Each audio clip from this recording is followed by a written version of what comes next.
सियावर रामचंद्र की जय।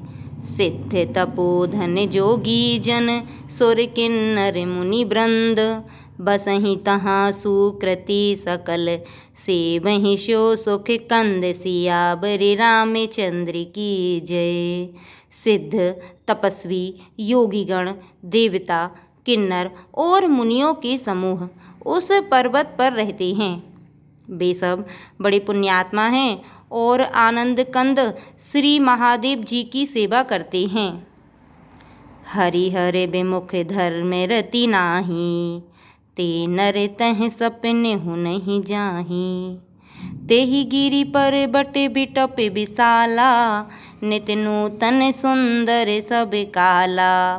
जो भगवान विष्णु और महादेव जी से विमुख है और जिनकी धर्म में प्रीति नहीं है, वे लोग स्वप्न में भी वहाँ नहीं जा सकते। उस पर्वत पर एक विशाल बरगद का पेड़ है जो नित्य नवीन और सब काल 6 ऋतुओं में सुंदर रहता है। त्रिविध समीर सुशीतली छाया, शिव विश्राम में बिटप श्रुति गाया। एक बार तेहि तर प्रभु गयऊ, तरु बेलो की ओर अति सुख भयऊ।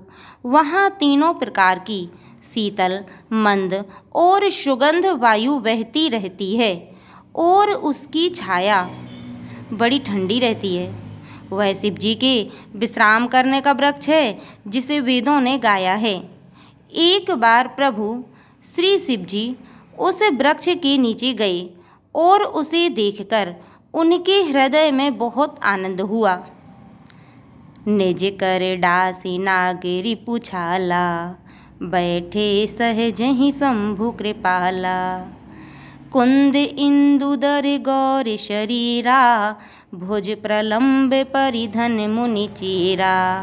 अपने हाथ से बाघांबर बिछाकर कृपालु शिव जी स्वभाव से ही बिना किसी खास प्रयोजन के वहाँ बैठ गए। कुंद के पुष्प, चंद्रमा और शंख के समान उनका गौर शरीर था।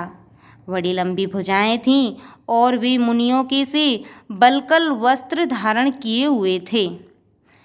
तरुण अरुण अम्बुज सम चरना, नख दुति भगत हृदय तम हरना। भुजग भूति भूषण त्रिपुरारी, आननु सरद चंद छबिहारी। उनके चरण नए पूर्ण रूप से खिले हुए लाल कमल के समान थे। नखों की ज्योति भक्तों के हृदय का अंधकार हरने वाली थी। सांप और भस्म ही उनके भूषण थे और उन त्रिपुरासुर के शत्रु शिव जी का मुख शरद पूर्णिमा के चंद्रमा की शोभा को भी हरने वाला, फीकी करने वाला था। जटा मुकुट सुर सरित सिर, लोचन नलिन विशाल। नील कंठ लावण्य निधि, सोहे बाल विदु भाल। सियावर रामचंद्र की जय। उनके सिर पर जटाओं का मुकुट और गंगा जी शोभायमान थीं। कमल के समान बड़े बड़े नेत्र थे। उनका नील कंठ था और वे सुंदरता के भंडार थे। उनके मस्तक पर द्वितीया का चंद्रमा शोभित था। सियावर रामचंद्र की जय।